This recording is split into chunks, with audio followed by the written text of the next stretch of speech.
శ్రీ మహాగణాధిపతయే నమః. శ్రీమాత్రే నమః. మాచిరాజ్ భక్తి ప్రేక్షకులందరికీ నమస్కారం. ఈనాటి దినఫలం కార్యక్రమంలో ముందుగా నేటి పంచాంగ వివరాలు పరిశీలిద్దాం.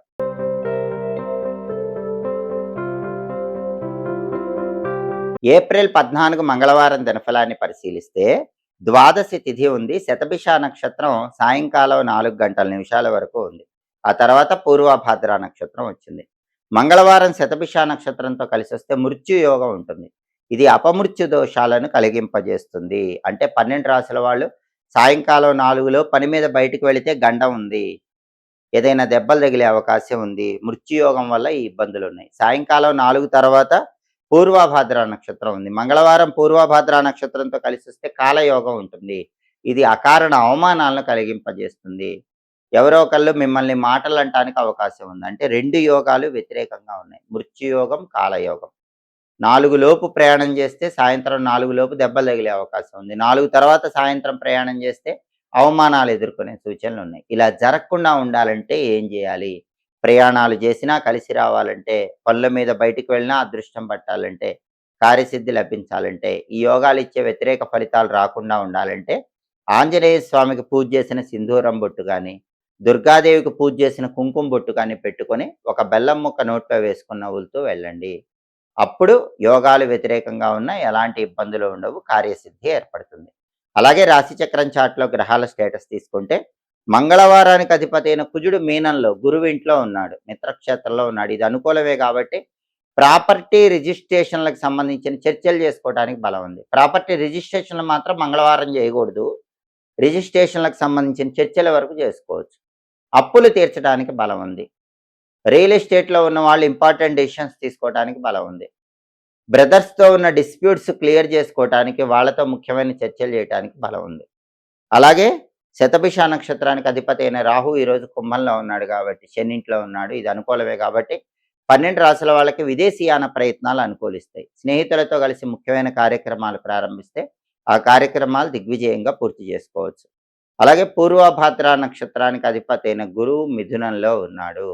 ఇది వ్యతిరేక క్షేత్రం కాబట్టి ప్రధానంగా సాంఘిక కార్యక్రమాలు, సేవా కార్యక్రమాలు చేసేవాళ్ళు, ద్వాదశ రాశుల వాళ్ళు ఏదైనా నిర్ణయం తీసుకునే ముందు 1కి 10 సార్లు ఆలోచించి నిర్ణయం తీసుకోవాలి. సాంఘిక కార్యక్రమాల్లో ధనాన్ని ఖర్చు పెట్టేటప్పుడు కూడా ద్వాదశ రాశుల వాళ్ళు జాగ్రత్తగా ఖర్చు చేయండి. గురువు శత్రువింట్లో ఉన్నాడు కాబట్టి జాగ్రత్త తీసుకోవాలి. అలాగే నక్షత్ర బలాన్ని బట్టి కొన్ని ముఖ్యమైన పనులు చేసుకోవచ్చు.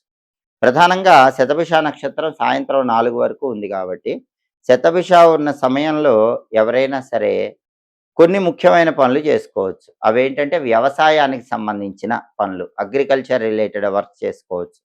అలాగే సహజంగా మంగళవారం శుభ కార్యక్రమాలు చేయరు, కానీ శతభిష నక్షత్ర బలాన్ని బట్టి అన్నప్రాసన, నామకరణ, అక్షరాభ్యాసం ఇటువంటి కార్యక్రమాలు శతభిష బలాన్ని బట్టి చేసుకోవచ్చు, దోషం ఉండదు.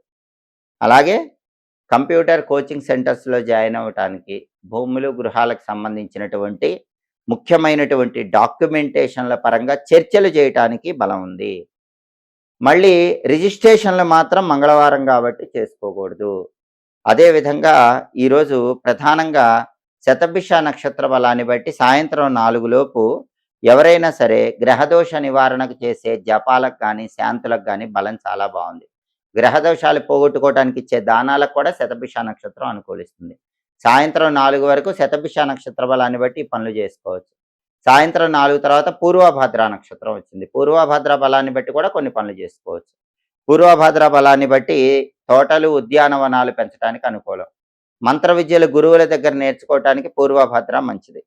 అలాగే గ్రహదోషాలు ఉన్న వాళ్ళు అవి పోగొట్టుకోవడానికి చేసే దానాలకు పూర్వభద్ర మంచిది. అంతేకాకుండా కోర్టుపరమైన వ్యవహారాలకు కూడా పూర్వభద్ర మంచిది. పూర్వభద్ర ఉన్నప్పుడు కోర్టు పరంగా ముఖ్యమైన వ్యక్తులను కలుసుకొని కీలకమైన చర్చలు చేస్తే అనుకూలిస్తాయి.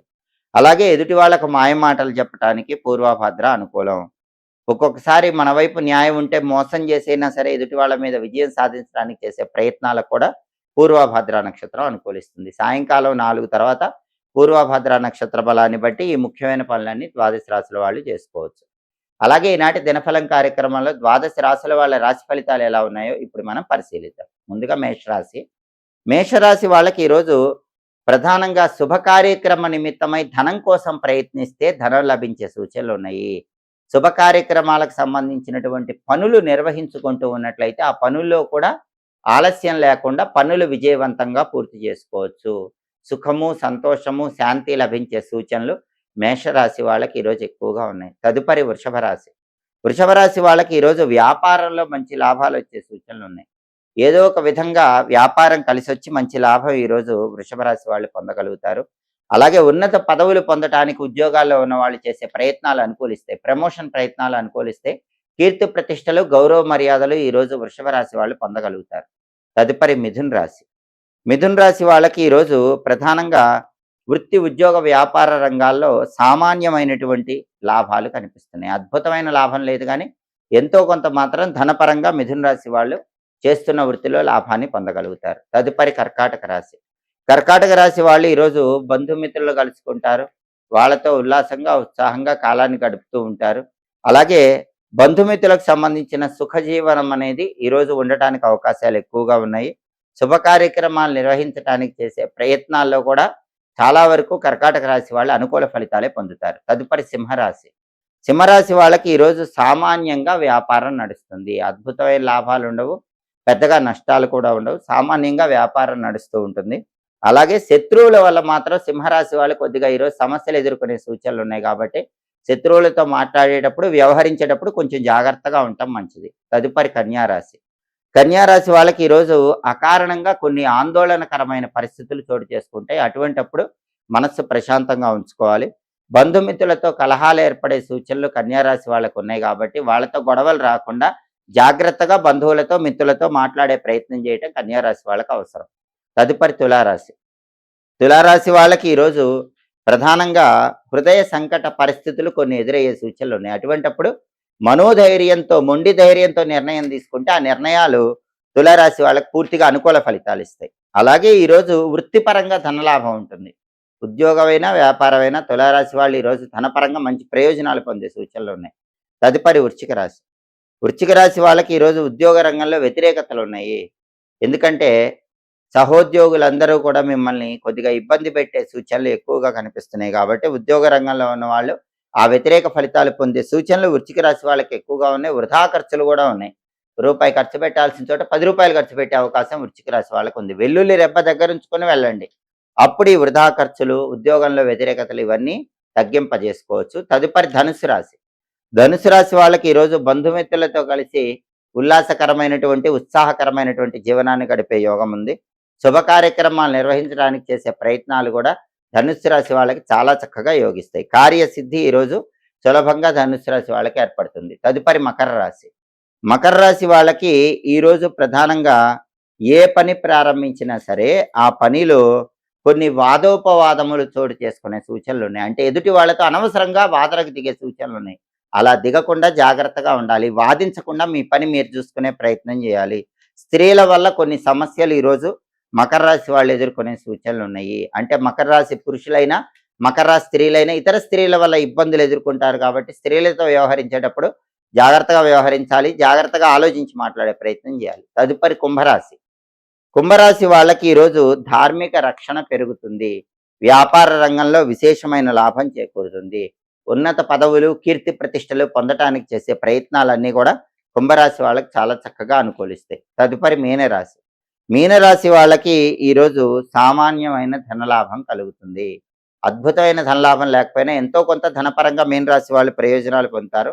మానసికంగా కొంత శ్రమ, ఒత్తిడి చోటు చేసుకున్నప్పటికీ అంతిమంగా వాటిని అధిగమించగలుగుతారు. 12 రాశుల వాళ్ళు అనుకున్న పనులు అనుకున్నట్లు దిగ్విజయంగా పూర్తి కావాలంటే ఈ రోజుకు ఒక ప్రత్యేకత ఉంది. అదే సూర్యుడు మేషరాశిలోకి ప్రవేశించడం. సూర్యుడి మేష సంక్రమణం జరిగే రోజు. ఈ సందర్భంగా సంక్రమణ రోజు చేసే స్నానం 7 జన్మల పాపాలు, 7 జన్మల దరిద్రాలు పోగొడుతుంది కాబట్టి తలస్నానాన్ని ద్వాదశ రాశుల వాళ్ళు ఆచరించండి.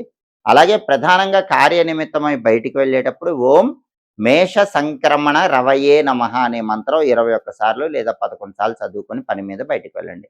ఓం మేష సంక్రమణ రవయే నమః. ఇది అద్భుతమైన శుభ ఫలితాలను వృత్తిపరంగా కలిగింపజేస్తుంది. కార్యసిద్ధి ఏర్పడుతుంది. అలాగే హోరాకాలాన్ని బట్టి మంగళవారం కాబట్టి ఉదయం 6 నుంచి 7 మధ్యలో, మధ్యాహ్నం 1 నుంచి 2 మధ్యలో, రాత్రి 8 నుంచి 9 మధ్యలో కుజహోర ఉంటుంది. కుజహోర ఉన్న సమయంలో అప్పులు తీరిస్తే చాలా మంచిది. సర్జరీలు చేయించుకుంటే చాలా మంచిది. కోర్టు పరంగా ముఖ్యమైన వ్యక్తుల్ని కలుసుకుంటే చాలా మంచిది. హోరాకాలం బట్టి ఈ పనులు చేసుకోండి. సమస్త శుభ ఫలితాలను సిద్ధింపజేసుకోండి. ఇవి ఈనాటి దినఫలం కార్యక్రమంలో ముఖ్యమైన అంశాలు. మళ్ళీ తదుపరి దినఫలం కార్యక్రమంలో తిరిగి కలుసుకుందాం. ప్రతిరోజు ద్వాదశ రాశుల వాళ్ళు రాశి ఫలితాలు తెలుసుకోవాలనుకుంటున్నారా? యోగాన్ని బట్టి ప్రయాణం చేసేటప్పుడు పాటించాల్సిన పరిహారం తెలుసుకోవాలనుకుంటున్నారా? నక్షత్ర బలాన్ని బట్టి ఏ పనులు చేస్తే అదృష్టం కలిసొస్తుందో తెలుసుకోవాలనుకుంటున్నారా? హోరాకాలం బట్టి పాటించాల్సిన విధులు కూడా తెలుసుకోవాలనుకుంటున్నారా? అయితే మాచిరాజ్ భక్తి ఛానల్ తప్పకుండా చూడండి. మా వీడియోస్ మీకు నచ్చినట్లయితే మా ఛానల్ లైక్ చేయండి, కామెంట్ చేయండి. మా ఛానల్ వీడియోస్ 10 మంది మిత్రులకు షేర్ చేయండి. మా ఛానల్ సబ్స్క్రైబ్ చేసుకోండి. పక్కనున్న బెల్ సింబల్ నొక్కటం మాత్రం మర్చిపోకండి. సర్వే జనాః సుఖినో భవంతు. స్వస్తి.